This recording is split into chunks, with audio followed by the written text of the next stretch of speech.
Hello friends, and welcome back to the shop. It is Saturday, April 9th, and it is Saturday morning, and I'm making this as a weekend chat video.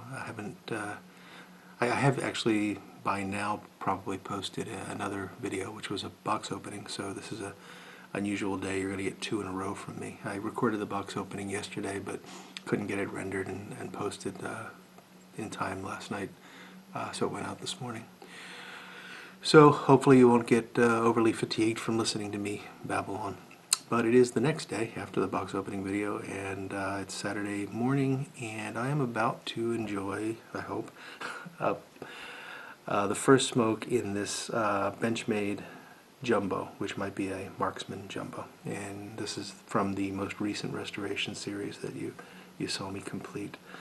I have not smoked this yet. I've packed it with some Carter Hall, which is the all-purpose go-to happiness blend, but also the blend that I really prefer for breaking a new pipe or a newly refurbished estate pipe. It doesn't hurt that I just really like this stuff. Looking at this, getting some distance from it for a week or two, and then going back to look at the pipe, I'm pretty pleased with the grain on this. I hadn't noticed. Certainly not when I first got the pipe. Even as I was restoring it, there's a lot of really not traditionally beautiful grain, but there's interesting grain in that, and I like that. Especially in this kind of pipe that's got a lot of these large rustications, it just adds another visual factor there, and some of it is just practically beautiful. So I really do like the way this pipe turned out in the end, and I'm excited to give it a shot and see how she smokes. So let's get her going. It's been a few days since I've had a pipe, so this hopefully won't be an embarrassing experience as I try to light it.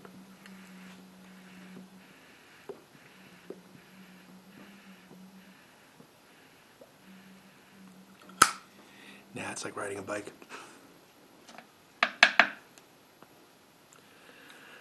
And so far, I took the charring light nicely. It does have a very open draw, which is what I was expecting, and one of the things I like in my pipes.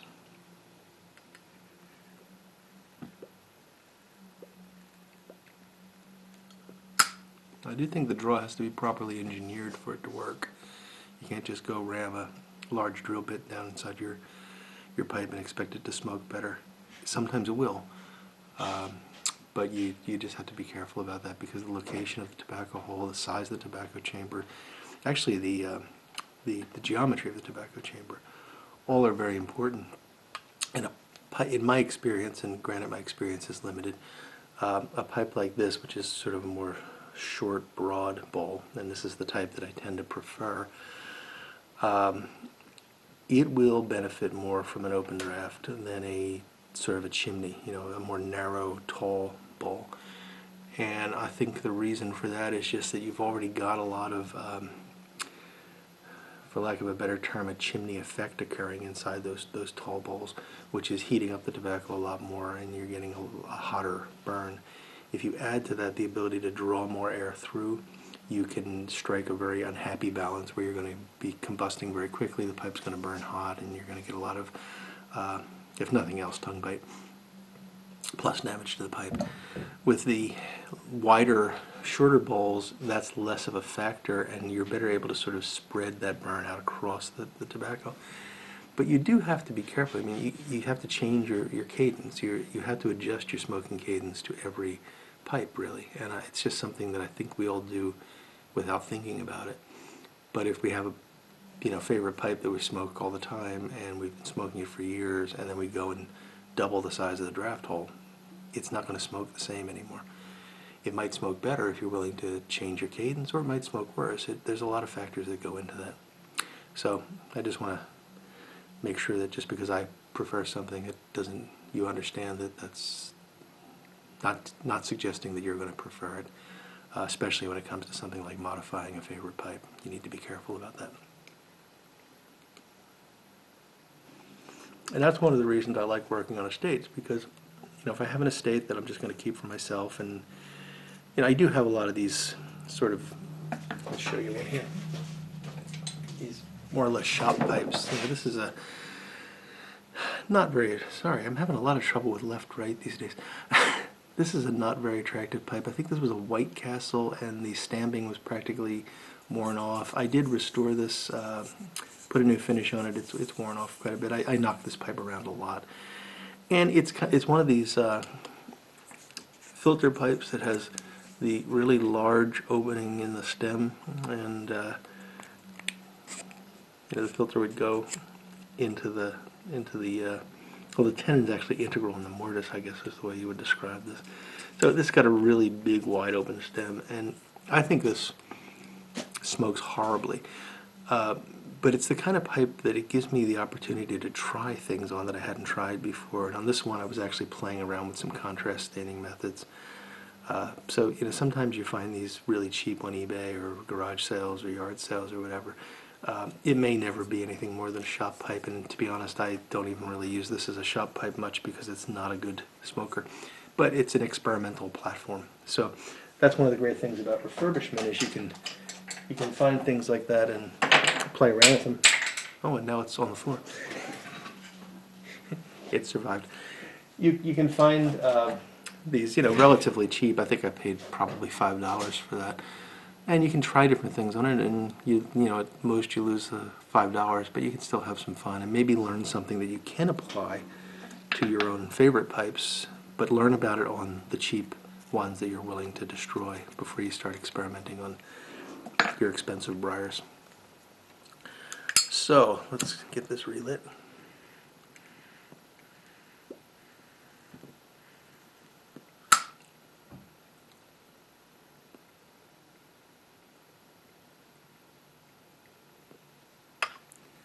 Yeah, this is really smoking nicely. It's got a nice easy draw. The walls are this is a thick-walled pipe. It's actually a very chunky little pipe, but it's amazingly light. I mean, I probably wouldn't clench this shape, but I'd have no problem doing this. It's nice.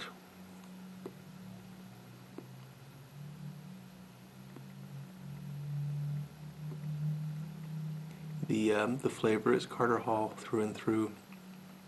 So if you recall, I did pretty extensive cleaning of the internals of this because it was ghosted, and I actually went ahead and retorted it. I don't remember how many times, but I did a fairly extensive retort on this just to try to get rid of that ghosting, and it seems to have worked. I mean, I couldn't tell you that this wasn't a new pipe.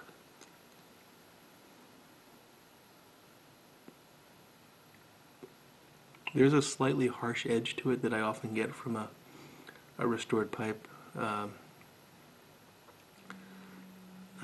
think it just takes a little while for the briar to get coated and you know, everything to kind of mellow down.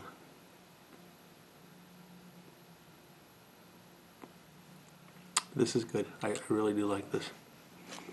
So I'm now a fan of Benchmade jumbos, but I am still going to find a custom built. I really want to restore a custom built, so I'll keep looking for that. And they're out there. I'm picky about the one I want and the you know, the amount I want to pay for it, because it's a restoration project, and I don't know what I'm going to get at the end. So I don't want to pay, you know, $80 or $90 for a pipe that wouldn't have that value when I was finished with it. If I was only in it for collecting, I'd probably happily pay that or more just to have the pipe in my collection. But where's the fun in that? I mean, if you're going to just buy it and put it in a box, I want to at least buy it, restore it, and then put it in a box. This will not be put in a box. I will smoke this regularly.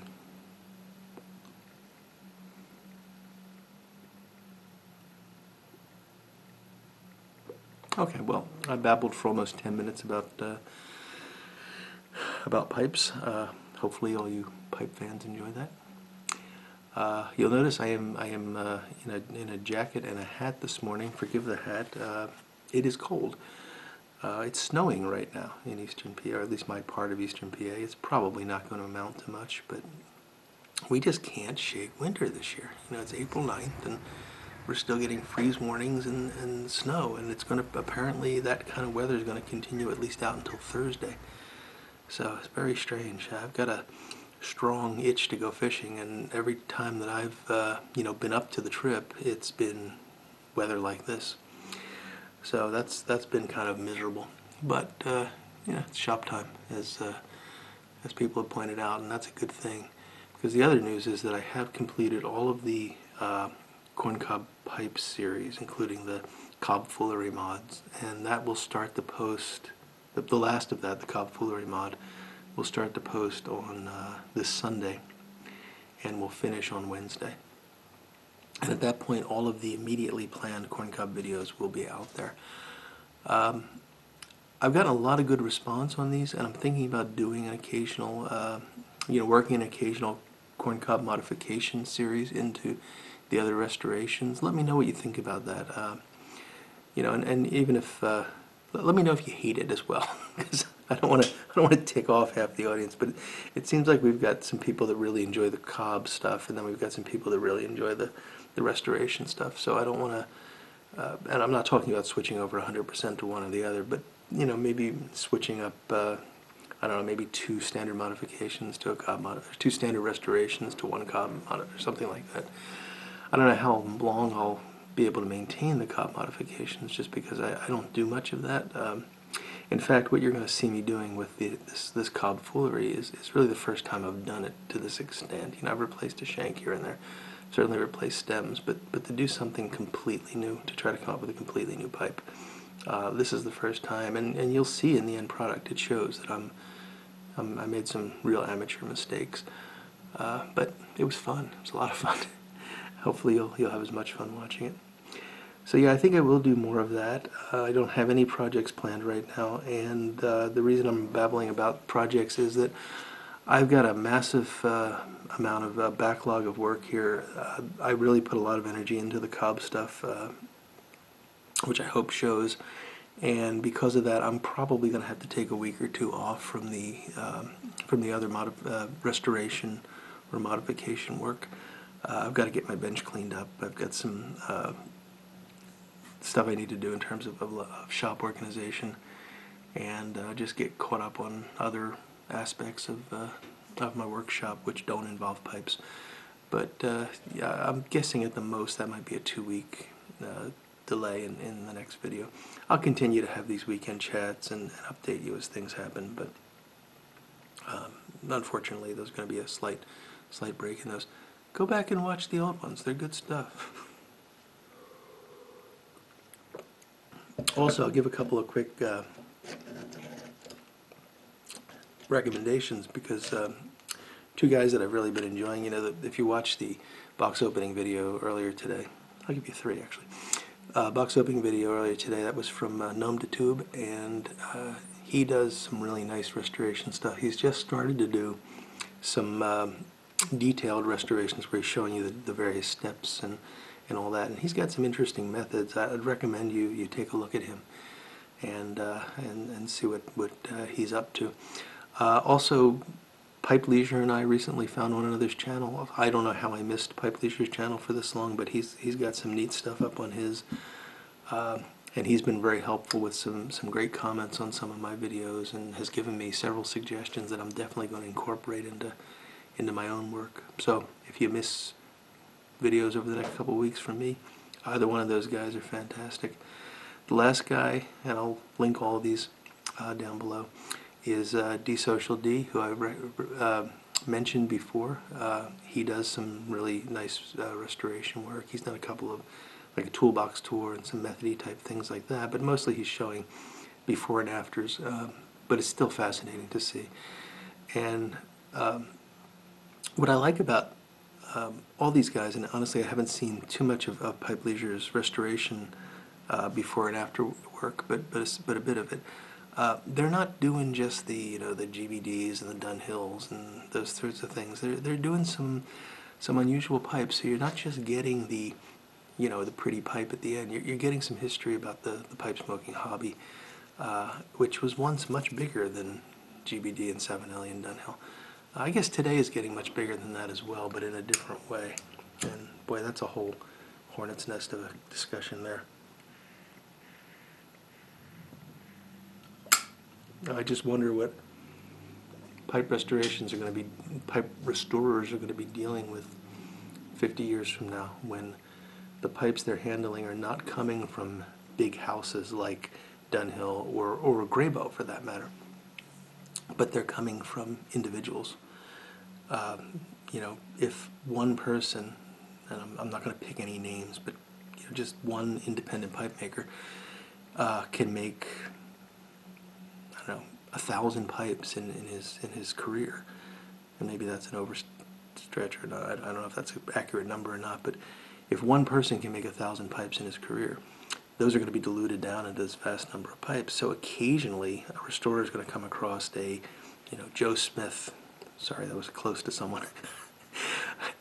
a Joe Smith pipe, and they're going to have no historical context for that unless they really start digging, because it's you know, 1 in a million, and it's a really great pipe, and they want to understand more about it. I mean, it's hard enough for me to find information about you know, this Marksman pipe, and they made many thousands of these.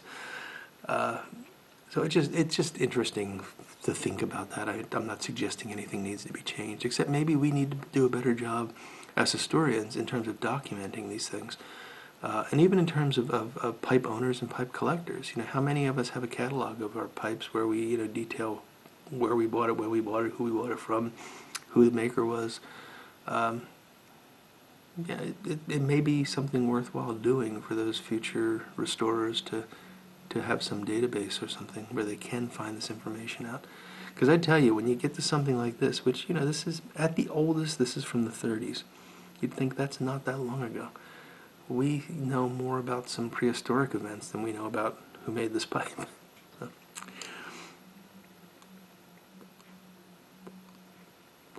All right, folks, I think I'll get ready to tie up here because this is running a bit longer than I had wanted. Just one last item on a personal front. Everything's going really well. I'm doing fantastic, and really appreciate the warm thoughts that have gone out over the past few months. And please continue the good thoughts and the prayer, because they're working, and I'm real happy about that. So we're about halfway through the process, and I won't say it's downhill from here, but it's doable, and that's all that matters right now. So look forward to getting through to midsummer when things can get back to a bit more normal.